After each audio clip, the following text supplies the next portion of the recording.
What happens when the world's most controversial duchess faces one of America's sharpest journalists under the glaring lights of live television? If you thought Meghan Markle's previous interviews were fiery, you haven't seen her spar with George Stephanopoulos until now. What began as a polite conversation quickly edged into open hostility, leaving millions of viewers stunned, wondering if the Duchess had finally met her match. The morning sun poured through the towering glass windows of the Good Morning America studio in New York City. The set gleamed with its usual warmth, coffee mugs neatly placed, cameras humming softly, the Manhattan skyline glowing against a perfect blue sky. Producers whispered behind the scenes, headsets on, clipboards in hand. This wasn't just any guest. This was Meghan Markle, dressed in a sleek black pantsuit, her hair swept back into a flawless bun. Meghan walked confidently onto the set, heels clicking against the polished floor. George Stephanopoulos rose, extending his hand with that practiced broadcaster's smile. "Meghan, welcome," he said smoothly. "Thank you for joining us this morning." "Of course," Meghan replied, settling into her chair. Her tone was cool, her smile polite but distant, not quite reaching her eyes. George adjusted his tie and shuffled his notes. There was something in his expression suggesting he was preparing for more than a standard celebrity puff piece. Leaning slightly forward, he began, "You've been in the headlines for years, from your acting career to your royal marriage, stepping away from the monarchy, to your projects here in the US. You've spoken a lot about your truth. But here's my first question. Do you believe your truth has ever conflicted with the truth?" A faint murmur ran through the studio audience. Meghan's perfectly arched eyebrow rose, and she let out a short laugh, dripping with irony. "Well," she said, voice sharp, "people who spend their lives reading headlines and writing gossip columns love to talk about facts. But my experiences, they can't be debated. They're mine. My truth is mine. Whether that makes some uncomfortable, that's not my problem." George didn't flinch. He shook his head faintly, clearly unimpressed. "Interesting answer," he said calmly, jotting on his notepad. "And what about the royal family? You've described them as cold, even cruel in your interviews.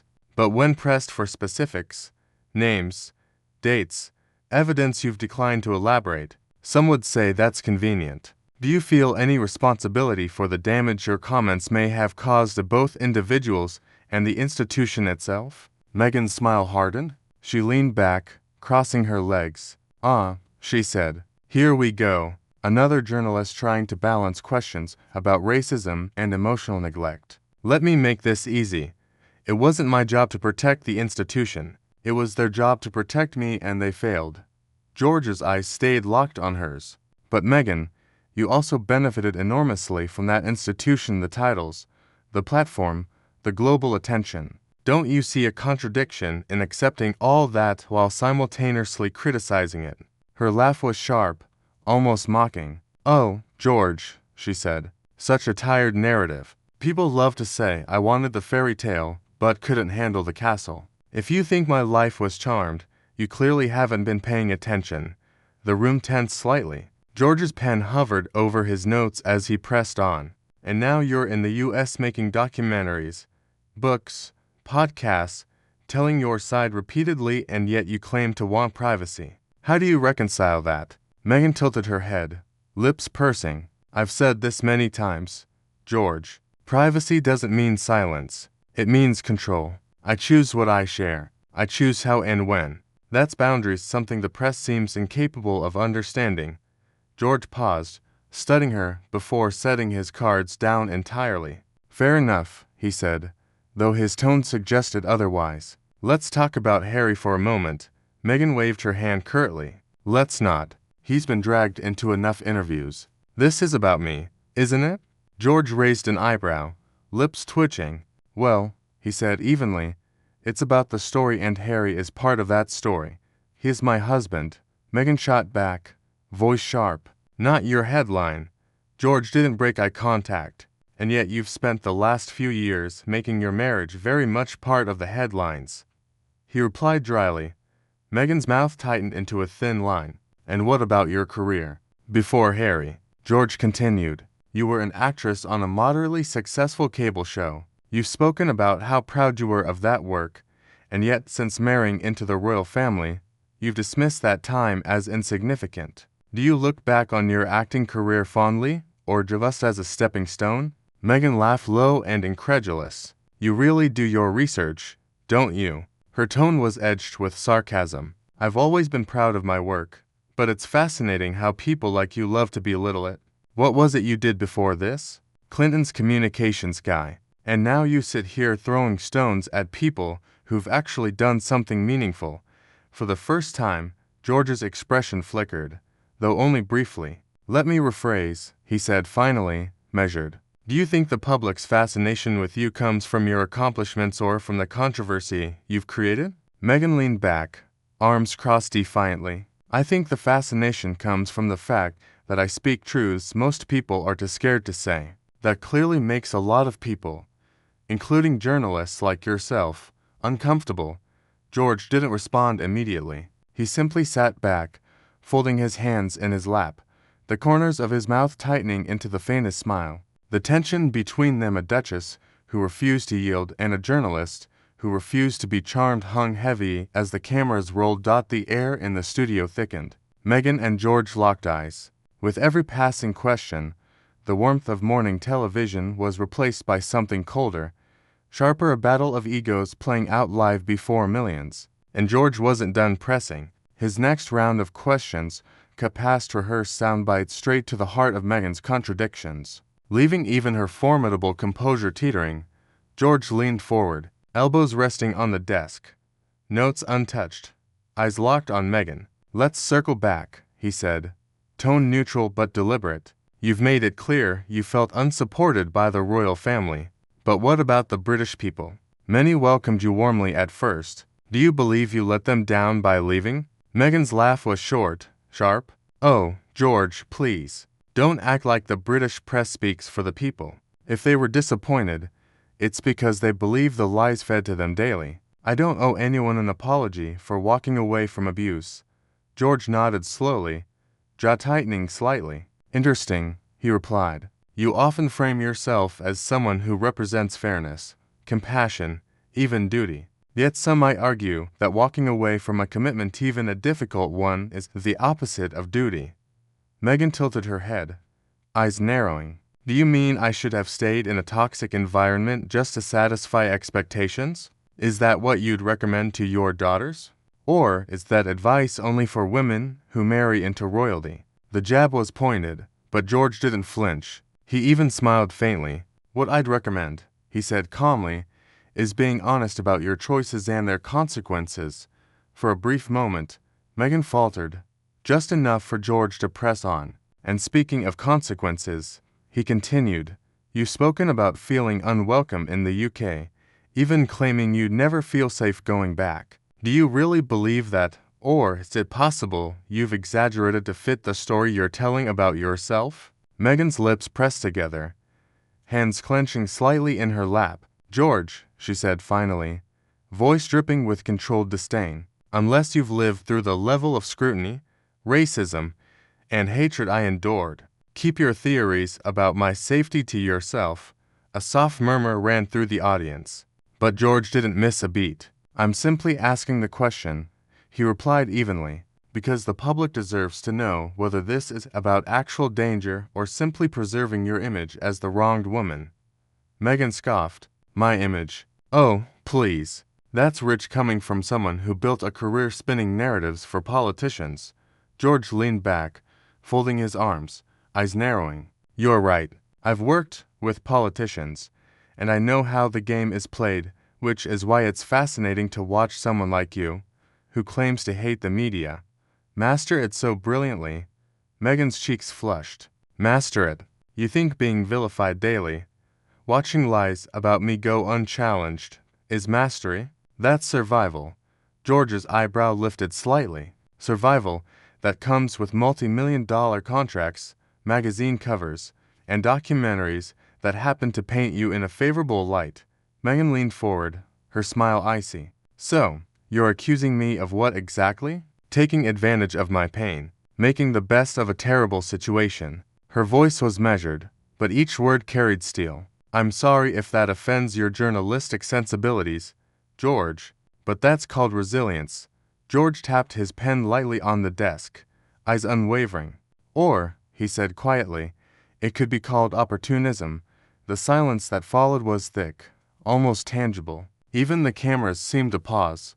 Meghan's jaw tightened, her hands gripping the arms of her chair. "Careful, George," she warned. "You're starting to sound like one of those tabloids you pretend to despise." For the first time, George let out a low, deliberate chuckle. "And you're starting to sound," he said, voice measured and unyielding, like someone who believes the world revolves around her grievances. Meghan's breath hitched slightly, eyes flashing with indignation. "That's enough. You don't know me. You don't know what I've been through." "No," George agreed calmly, "but I do know what accountability looks like, and so far, I haven't seen much of it here." The tension in the studio was palpable. Even the camera crew froze, transfixed by the escalating exchange. Meghan crossed her arms defiantly, leaning back, her expression a mask of steely resolve. George leaned forward, his tone sharper, colder. "I'd like to ask about Harry." Meghan's head snapped up, eyes narrowing dangerously. "Don't," but George pressed on. "You said Harry supported you through everything, stood by you. Yet some claim he now seems isolated, cut off from his family, his country. Do you feel responsible for that?" Meghan laughed harshly, more a scoff than amusement. "Responsible? How predictable. Blame the woman. Blame the wife. Of course Harry couldn't possibly make his own choices, of course he must have been manipulated. How very 1950s of you." George held her gaze for a long, quiet moment. "I think the viewers can decide for themselves who's manipulating whom." Meghan's eyes narrowed into slits. "You're unbelievable." George straightened his tie, calm and precise. "And you, Meghan, are exactly who I thought you'd be." Outside, the morning sun blazed over the Manhattan skyline, but inside the studio, the chill between them could have frozen the set. What began as a polite interview had become an intellectual cage match, and neither was willing to back down. George leaned forward once more, his hands folded neatly on the desk, eyes locked on her. "You've spoken about leaving royal life to rediscover yourself, your independence, your voice. But looking at the years since, I don't see independence. I see a woman who traded one stage for another, one palace for another. Who's truly in control here? You, or the narrative you've built around yourself?" Meghan let out a humorless laugh, leaning forward on her elbows. "That's rich," she sneered, her voice dripping contempt, coming from a man who's built a career telling other people's stories, criticizing them while pretending he's above it all. "You don't know me, George. You don't know what it's like to have the world against you."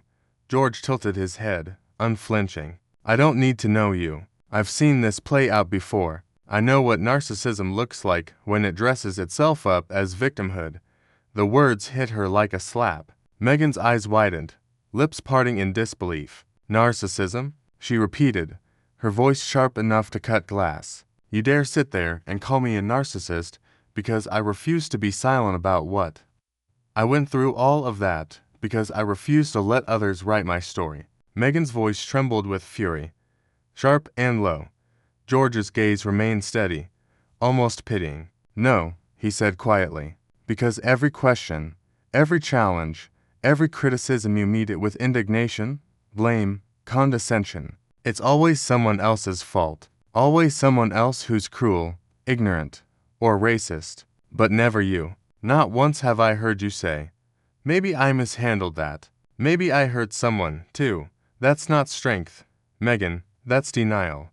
The studio fell utterly silent. Even the faint hum of the cameras seemed to fade. Meghan stared at him, jaw tight, breath quickened. "You think you're clever, don't you?" she hissed, "exposing me. All you've done is prove why women like me stay quiet, why we smile and wave while men like you tear us apart for sport." George shook his head slowly, calm but relentless. "This isn't sport," he said. "This is journalism. Asking the questions others avoid because they fear being called cruel, misogynistic, or racist. But someone has to ask. The public deserves answers. And what I see here," he gestured toward her, "is someone who doesn't have them." That was the last straw. Meghan shoved her chair back, the screech of metal against tile echoing in the stillness. I don't have to sit here and be insulted, she snapped. I don't have to justify my life to someone who came here intending to humiliate me. George raised a calm eyebrow. Not to humiliate you, he corrected softly. To hold you accountable, something no one else seems willing to do. Meghan stood, straightening her black pantsuit, chin high despite the flush creeping across her cheeks. This was a mistake, she said, voice trembling with barely restrained anger. I thought this would be a real conversation. Instead, it's just another man trying to control the narrative. But George didn't move, didn't blink. No, he said simply. This was a real conversation. You just didn't like where it went. Meghan's fists clenched at her sides. For a moment, it seemed she might deliver one final cutting remark, but instead, she shook her head sharply and walked off stage, heels clicking against the floor until her figure disappeared. The studio remained frozen. George sat quietly, letting the weight of the moment settle. Finally, he turned to the camera, voice low but firm. To our viewers, he said, I apologize for the abrupt end to this interview. But you deserve to see these conversations as they are not polished PR, but truth. Even when the truth is uncomfortable, he paused, straightening his notes and locking eyes with the lens. And perhaps especially when it's uncomfortable, the tension in the studio lingered, thick with the realization that something historic had just unfolded live. Meghan was gone, but her words and George's unwavering question still echoed. He leaned slightly closer, voice cutting through the silence. This isn't a personal attack. It isn't a smear campaign. It's journalism. Holding someone who has wielded immense influence and told her story on the world's biggest stages to the same standard we hold everyone else. And if that makes people uncomfortable, he said, voice firm, maybe it should. There's a difference between being a victim and making victimhood your brand. There's a fine line between seeking justice and seeking attention, George said, voice steady, almost mournful. And I fear that line is becoming blurred not just here, but everywhere. He leaned back slightly, exhaling as though weighing how far to push. Let me be clear, he added, softening just enough. No one denies that Meghan Markle faced real challenges. Racism, cruelty, relentless scrutiny, they wound deeply. But what we cannot do, what I refuse to do, is let those truths become shields against accountability. That's not how trust is built. That's not how healing happens. By now, social media had erupted. Hashtags were trending, clips of the confrontation circulating, half praising George's composure, half condemning him for perceived harshness. The studio phone lines lit up. George glanced briefly at his notes, then set them aside entirely. I've interviewed presidents, world leaders, generals, CEOs, he said, calm, deliberate. And what I've learned is this. Power doesn't always come from armies or wealth. Sometimes it comes in the form of a story, a narrative people are afraid to question. But my job is to question it anyway. He leaned forward, fingers interlaced on the desk. I hope Meghan Markle finds the peace she's looking for, truly. But today reminded me why this work matters. Because if we stop asking the hard questions, if we stop expecting honesty and consistency from those in the spotlight, we all lose. The control room queued up the next segment, a light-hearted cooking demo with a celebrity chef, but George raised a hand, signaling them to wait. And to our viewers, he said, voice quiet but unyielding, thank you for trusting us to have the tough conversations. They're not always easy. They're not always pretty, but they're necessary. He straightened his notes, nodded faintly to the camera, and leaned back. We'll be right back. The screen faded to commercial. Behind the scenes, chaos reigned. Meghan had already left the building, declining the courtesy car and storming down the block with her team. Her PR representative was already drafting a statement, likely blaming the interview, George's questions, or the network itself. Meanwhile, producers monitored live feedback pouring in, tweets, emails, calls split down the middle. Half hailed George as a hero of honest journalism, half labeled him a bully. George removed his earpiece, ran a hand over his face, and stood. A producer approached, nervous. You okay? He smirked faintly. I've been better. he admitted. But I've also been worse. He gathered his notes, straightened his jacket, and walked off the set without another word. Outside, his phone buzzed with messages from journalists, pundits, and colleagues. But George didn't look at them, not yet. First, he needed to review the footage himself and decide whether he'd done his job and done it well. The New York morning was blindingly bright. He slipped on his sunglasses and stepped into the street. In that moment, George Stephanopoulos was many things: respected journalist, controversial interviewer, target of both praise and outrage. But above all, he was unflinching. What did you think of this unforgettable interview? Did George cross a line? Or did he simply ask the questions others were too afraid to ask? Share your thoughts in the comments and don't forget to subscribe for more stories where truth refuses to be polite.